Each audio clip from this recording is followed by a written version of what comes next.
میں نہا کر ابھی واش روم سے نکلی تھی کہ بال سکھانے کے لیے ٹاول کو بالوں پر آہستہ آہستہ رگڑنا شروع کر دیا۔ بال خشک کرنے کے بعد ٹاول کو جیسے ہی ایک سائڈ پر رکھا تو یہ دیکھ کر میری چیخیں نکل گئی۔ میرے بالوں میں سے خون رس رہا تھا اور میرے سارے بال خون آلودہ تھے۔ یہ دیکھتے ہی میں اونچی آواز میں رونے لگی۔ اتنا زیادہ خون تھا کہ میرے بالوں سے بہتا ہوا میرے پاؤں تک آ گیا اور وہاں سخت گہرے رنگ کا خون کا ڈھیر لگ چکا تھا۔ مجھے سمجھ نہیں آ رہی تھی کہ یہ سب کیا ہوا۔ میرے سر میں تو کوئی زخم بھی نہیں تھا۔ میری چیخوں کی آواز سن کر میری ساس بھاگتی ہوئی کمرے میں آئی۔ جیسے ہی میں نے اس سے کہا کہ دیکھیں اماں، میرے بالوں سے کتنا خون رس رہا ہے، تو دیکھ کر وہ ہکا بکا رہ گئی اور بولی، کون سے خون کی بات کر رہی ہو؟ یہاں تو کوئی خون نہیں ہے۔ پتہ نہیں آج کل تم باولی ہوتی جا رہی ہو، کچھ بھی بول دیتی ہو۔ اتنی بات کہتے ہی میری ساس بڑبڑاتی ہوئی کمرے سے نکل گئی، جبکہ میں وہیں گم سم کھڑی اس خون کے ڈھیر کو دیکھ رہی تھی۔ نہ جانے کیوں گھر والے میری کسی بات پر یقین کرنے کے لیے تیار نہیں تھے۔ مجھے ایسے لگ رہا تھا کہ میں پاگل ہو جاؤں گی۔ میرے ساتھ ہونے والے واقعات دن بدن بڑھتے جا رہے تھے۔ میں ڈری سہمی بٹ کے کونے میں جا دبکی۔ تب ہی سامنے شیشے پر جیسی ہی نظر پڑی تو میری تو دیکھ کر چیخیں نکل گئی۔ میرا نام مہنور ہے۔ ہم 4 بہن بھائی ہیں۔ میرے بڑے 2 بھائی اور 2 بہنیں چھوٹی ہیں۔ میں اپنے سارے بہن بھائیوں میں سب سے چھوٹی تھی۔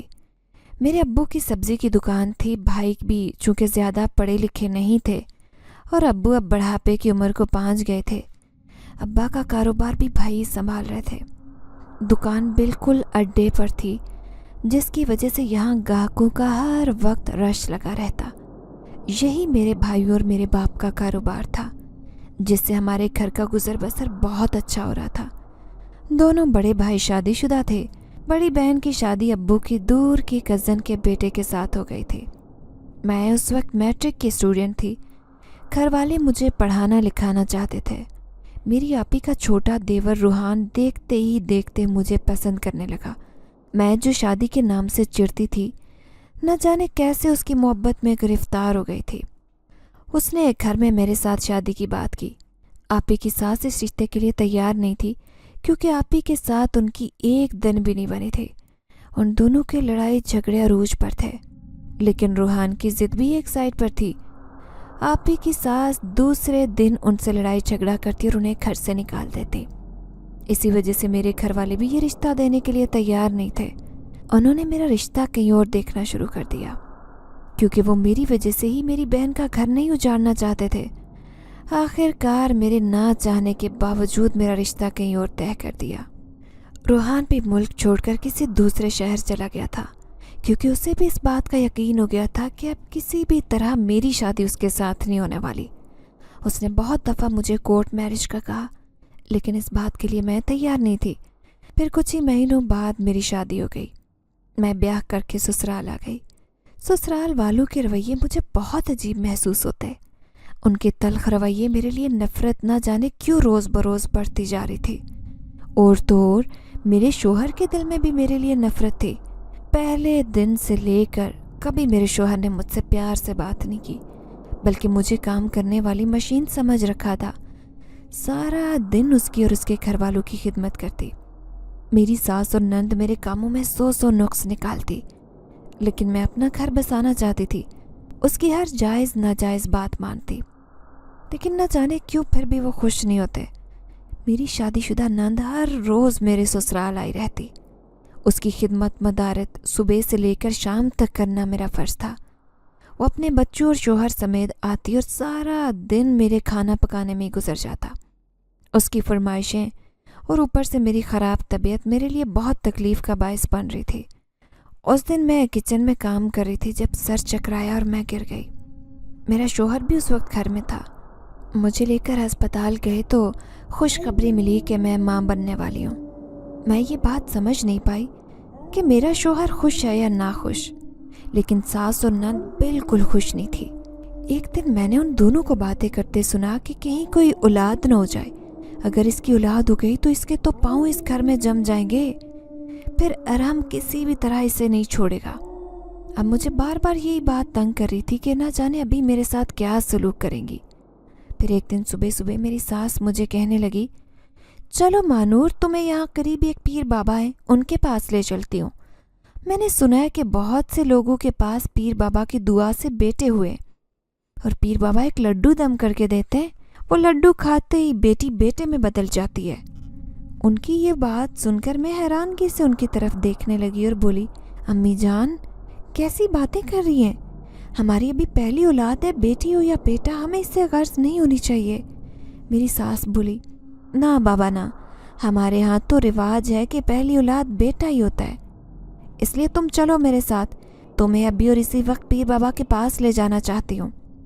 میری ساس کے غصے کو میں اچھی طرح جانتی تھی، اس لیے میں ان کے ساتھ جانے کو تیار ہو گئی۔ یہ گاؤں سے باہر بنے دربار پر مجھے لے گئی۔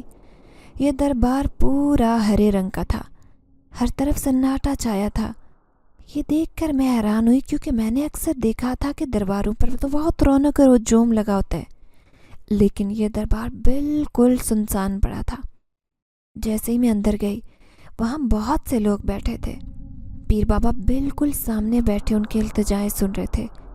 اتنی خاموشی اور سناٹا تھا کہ ذرا سی سرسراہٹ بھی خوب شور شرابہ پیدا کرتی۔ میری ساس مجھے لے کر عورتوں والی سائڈ پر بیٹھ گئی۔ پیر بابا باری باری اپنے مریدوں کو بلاتے اور دم کر رہے تھے۔ جب میری باری آئی تو میری ساس مجھے لے کر پیر بابا کے پاس گئی اور بولی، پیر بابا یہ ہے میری بہو، جس کے بارے میں نے آپ کو بتایا تھا، آپ اچھی طرح سے اس کے مسئلے کا حل نکال دیں، میں بہت پریشان ہوں۔ میں حیرانگی سے ساس کی طرف دیکھنے لگی کہ کس وجہ سے پریشان ہے۔ پیر بابا جو تسبیح پر تسبیح کا دانہ گراتے جا رہے تھے، منہ میں کچھ بڑبڑا رہے تھے، نظریں اٹھا کر میری طرف دیکھنے لگے۔ ان کی نظریں پوری طرح سے میرے چہرے پر جمی تھی۔ میں شرم سے اپنی نظریں جھکا گئی اور چادر سے اپنے منہ کو ڈھانپ لیا، کیونکہ اس کی نگاہیں مجھے بالکل بھی اچھی نہیں لگتی تھی۔ وہ پیر بابا بولے، ٹھیک ہے، حساب لگانا پڑے گا کہ اس کے مسئلے کو کس طرح سے حل کیا جائے، کل پھر اسے لے کر آنا۔ میری ساس نے پیر بابا کا شکر ادا کیا اور مجھے لے کر باہر نکلی۔ باہر لنگر تقسیم ہو رہا تھا، تبھی میری ساس بولی کہ کہاں کھانا بناتے پھریں گے، دو ہی تو لوگ ہیں ہم، یہیں سے لنگر لے کر چلتے ہیں۔ میں ساس کی بات پر بہت حیران ہوئی کہ آخر اسے ہو کیا ہے، یہ عجیب عجیب باتیں کرنے لگی ہے۔ وہ لنگر لینے والی لائن میں مجھے لے کر کھڑی ہو گئی۔ ہر کوئی باری باری لنگر لیتا اور لائن سے باہر نکل جاتا۔ مجھ سے آگے میری ساس کھڑی تھی، انہوں نے لنگر لیا اور لائن سے باہر ہو گئی۔ جیسے ہی میری باری آئی تو میرے شاپر میں لنگر بانٹنے والے نے اتنا لنگر ڈال دیا کہ شاپر اوپر تک بھر گیا۔ میری ساس یہ دیکھ کر خوش ہو گئی اور بولی، چلو آج دن کے کھانے کے تو پیسے بچ جائیں گے۔ میں حیران تھی کہ اتنی کنجوس عورت ہے، کھانے کے پیسے بچانے کے لیے پوری فیملی کے لیے ادھر سے کھانا لے کر جا رہی ہے، لیکن مجھے اس وقت اسے خوش کرنا تھا۔ سارے راستے مجھے پیر بابا کی نگاہیں تنگ کرتی رہی۔ ان کا یوں دیکھنا غیر معمولی نہیں تھا، ضرور اس کے پیچھے کوئی بڑی وجہ تھی، لیکن میں یہ سب کچھ سمجھنے سے قاصر تھی۔ میرے شوہر کا رویہ کچھ بہتر تھا۔ میں نے خدا کا شکر ادا کیا کہ بچے کی خبر سن کر ان کے رویے میں کچھ تو تبدیلی آئی۔ اگلے دن صبح ہوتے ہی جیسے ہی میرا شوہر کام کے لیے گھر سے نکلا، میری ساس مجھے کہنے لگی، چلو آج پھر پیر بابا کے دربار پر جانا ہے، کیونکہ پیر بابا نے دوبارہ بلوایا ہے۔ میں بولی، اماں مجھے پیر بابا کا یوں دیکھنا اچھا نہیں لگا، آپ چلی جائیں نا، میں نہیں جانا چاہتی۔ میری ساس گھورتے ہوئے میری طرف دیکھنے لگی اور بولی، یہ کہو نا کہ تم تو چاہتی نہیں ہو کہ تمہارے گھر بیٹا ہو۔ ایک بات یاد رکھ لینا، اگر بیٹی پیدا ہوئی تو بیٹی سمیت تمہیں اس گھر سے نکلوا دوں گی۔ یہ بات تو اچھی طرح سے جانتی ہو کہ میرا بیٹا میری ہر بات مانتا ہے۔ ایک پل نہیں لگاؤں گی تمہیں اس گھر سے نکالنے میں، ویسے بھی مجھے کون سا سکھ دیا ہے تم نے۔ ایک ہی سانس میں میری ساس ساری باتیں سنا گئی تھی۔ میں جو اس وقت بخار میں بری طرح سے تپ رہی تھی، ہمت کر کے ان کے ساتھ جانے کو تیار ہوئی۔ بڑی سی چادر اوڑھ کر ساس کے ساتھ دربار پر پہنچی۔ پیر بابا نے آج مجھے الگ کمرے میں بلایا۔ مجھے دیکھتے ہی بولے، تم بھی بیٹے کی طلبگار ہو؟ میں نے جواب دیا، نہیں، بیٹی ہو یا بیٹا مجھے اس سے کوئی فرق نہیں پڑتا۔ پیر بابا کے چہرے پر ایک عجیب سی مسکراہٹ تھی۔ تبھی اس نے ایک تعویذ میری طرف بڑھایا اور بولا، اسے اپنے بازو سے باندھ لو، تمہاری ساس کی تو یہی خواہش ہے، اور وہ اپنی خواہش پوری کرنے کے لیے کچھ بھی کر گزرے گی۔ مجھے پیر بابا کی باتیں بالکل اچھی نہیں لگ رہی تھی۔ میں پیر بابا کے دربار سے اپنی ساس کے ساتھ نکلی۔ مسلسل کسی کی نظروں کی تپش اپنے چہرے پر محسوس کر رہی تھی، لیکن میرے آس پاس کوئی بھی نہیں تھا۔ جب میں آگے آگے چل رہی تھی تو مجھے ایسے محسوس ہو رہا تھا کہ میرے پیچھے کوئی ہے، کوئی میرے ہر قدم کے ساتھ اپنے قدم اٹھا رہا تھا، لیکن آس پاس تو میری ساس کے علاوہ کوئی بھی نہیں تھا۔ مجھے حیرانگی ہو رہی تھی۔ میں بار بار پیچھے مڑ کر دیکھتی۔ میری ساس میری طرف دیکھتی ہوئی بولی، کیا ہو گیا ہے؟ کون ہے پیچھے جو بار بار پیچھے مڑ کر دیکھ رہی ہے؟ تبھی میں بوکھلائے ہوئے لہجے میں بولی، نہیں امی، کوئی بھی نہیں ہے۔ اس کو اس بات سے بہت زیادہ غصہ آیا تھا۔ پھر جیسے ہی میں گھر واپس لوٹی، میرے ساتھ عجیب واقعات ہونے لگے۔ مجھے ہر وقت یہ احساس ہوتا کہ کوئی بالکل میرے قریب ہے، لیکن جیسے ہی میں دیکھتی تو کوئی بھی نہ ہوتا۔ عجیب سا ڈر اور خوف میرے سر پر سوار ہو گیا۔ میرے شوہر بھی گھر آتے تو میں ان سے بھی بار بار یہی کہتی کہ مجھے لگتا ہے ہمارے ساتھ کوئی اور بھی ہے، تو وہ آگے سے کہتے کہ تمہارا دماغ خراب ہو گیا ہے۔ پھر ایک دن جیسے ہی میں نے اپنے کپڑے نکالنے کے لیے الماری کھولی، میں یہ دیکھ کر حیران رہ گئی کہ میرے سارے کے سارے سوٹ جلے ہوئے تھے۔ ہر سوٹ کے درمیان ایک بڑا سا سوراخ تھا۔ یہ دیکھ کر میری چیخ نکل گئی۔ میرے شوہر بھی، جو ابھی آفس سے جانے کے لیے تیار ہو رہے تھے، بھاگتے ہوئے میری طرف آئے اور بولے، کیا بات ہے؟ کیا ہو گیا ہے؟ میں نے جواب دیا، یہ دیکھیں میرے سارے کپڑے جلے ہوئے ہیں۔ وہ حیرانگی سے میری طرف دیکھتے ہوئے بولے، ایسا تو کچھ نہیں ہے، تمہارے کپڑے تو بالکل ٹھیک ہیں۔ میں انہیں یقین دلانے کی کوشش کر رہی تھی کہ دیکھیں یہ سوٹ بھی جلا ہوا ہے اور یہ بھی جلا ہے، لیکن وہ میری کوئی بات ماننے کے لیے تیار نہیں تھے۔ میں نے پریشانی کے عالم میں سارے کپڑے دوبارہ سے الماری میں رکھے اور بیڈ پر بیٹھ گئی۔ وہ کمرے سے جا چکے تھے۔ اگلے دن میری نند ہمارے گھر آئی تھی۔ اسے دیکھتے ہی نہ جانے مجھے کیا ہوا، میں نے اس کے شوہر کے سامنے اس کے گلے سے دوپٹہ کھینچا اور اس کا گلا دبا دیا۔ مجھے سمجھ نہیں آ رہی تھی کہ میں یہ کیوں کر رہی ہوں۔ میں یہ کرنا نہیں چاہتی تھی، لیکن خود بخود ایسا ہو رہا تھا۔ میری ساس اور نند چیخ رہی تھی۔ اس کا شوہر اسے چھڑوانے کی کوشش کر رہا تھا، لیکن نہ جانے میرے اندر اتنی طاقت کہاں سے آ گئی تھی کہ میں اس کو مارنے کے لیے تیار تھی۔ تھوڑی دیر کے بعد جب میں اپنے ہوش و حواس میں آئی تو یہ دیکھ کر ہکا بکا رہ گئی۔ میں یہ بھی جانتی تھی کہ اب میرے ساتھ کیا سلوک ہونے والا ہے۔ اس کے بعد میری ساس نے خوب مار پیٹ کی۔ میرا پورا جسم بری طرح سے دکھ رہا تھا۔ میرے شوہر، جسے اس ساری بات کا علم نہیں تھا، جیسے ہی وہ گھر لوٹا تو ساس نے سب کچھ اس کے سامنے بیان کیا۔ وہ بھی غصے سے پھنکارتا ہوا کمرے میں آیا اور بولا، یہ تم نے کیا حرکت کی ہے؟ تمہارے روز روز کے پاگل پن سے میں تنگ آ گیا ہوں۔ ایک تو پہلے ہی تم نے میری زندگی میں آ کر میری زندگی اجیرن بنا دی ہے، اب یہ کسر رہ گئی تھی؟ تم میری بہن کا گلا دبانے جا رہی تھی؟ کیا سوچ رہا ہوگا میرا بھروئی؟ اس نے ایک ہی سانس میں مجھے کئی باتیں سنائی۔ وہ میری ایک بات سننے کے لیے تیار نہیں تھے۔ میں اسے بتانا چاہتی تھی کہ میں نے کچھ نہیں کیا، لیکن وہ تو میری بات ہی ماننے کے لیے تیار نہیں تھا۔ اس بات کو کئی دن گزر گئے، لیکن میرے ساتھ ہونے والے واقعات دن بدن بڑھتے جا رہے تھے۔ ایک دن میرا جسم تھکن سے چور تھا۔ میں جیسے ہی لیٹی، مجھے محسوس ہوا کہ کوئی میرے بازو کو دبا رہا ہے۔ تھوڑی دیر بعد آنکھیں کھول کر دیکھا تو کوئی بھی موجود نہیں تھا۔ اب میرا دل زور سے دھڑکنے لگا۔ آخر میرے ساتھ ایسا کیوں ہو رہا ہے؟ میں دوسروں کو نقصان پہنچا رہی ہوں اور پھر محسوس کرتی ہوں کہ کوئی قریب ہے لیکن کوئی بھی نہیں ہوتا۔ پھر کچھ دن تک میں بالکل نارمل حالت میں رہی۔ اب تو میری ڈیلیوری کے دن بھی نزدیک آتے جا رہے تھے۔ میری طبیعت بھی پہلے سے زیادہ خراب تھی، لیکن میرے ساتھ ہونے والے واقعات بہت زیادہ تھے۔ کبھی کبھار ایسا محسوس ہوتا کہ میرے پاس کوئی ہے۔ اب میری ساس کے ظلم و ستم بھی کافی حد تک کم ہو گئے تھے، کیونکہ اسے ڈر لگتا تھا کہ جب کبھی اسے کچھ کہوں گی تو کہیں یہ دوبارہ سے اسے بھیانک روپ میں نہ آ جائے۔ لیکن وہ یہ نہیں جانتی تھی کہ میں جان بوجھ کر یہ سب کچھ نہیں کرتی۔ اس دن بھی میں ابھی نہا کر نکلی تھی۔ بال سکھانے کے لیے ٹاول اٹھایا، آہستہ سے بالوں پر رگڑنا شروع کیا۔ بال خشک کرنے کے بعد میں نے جیسے ہی ٹاول سائڈ پر رکھا، یہ دیکھ کر میری چیخیں نکل گئی۔ میرے بالوں سے خون رس رہا تھا۔ میرے سارے بال خون آلودہ تھے۔ یہ دیکھتے ہی میں اونچی آواز میں رونے لگی۔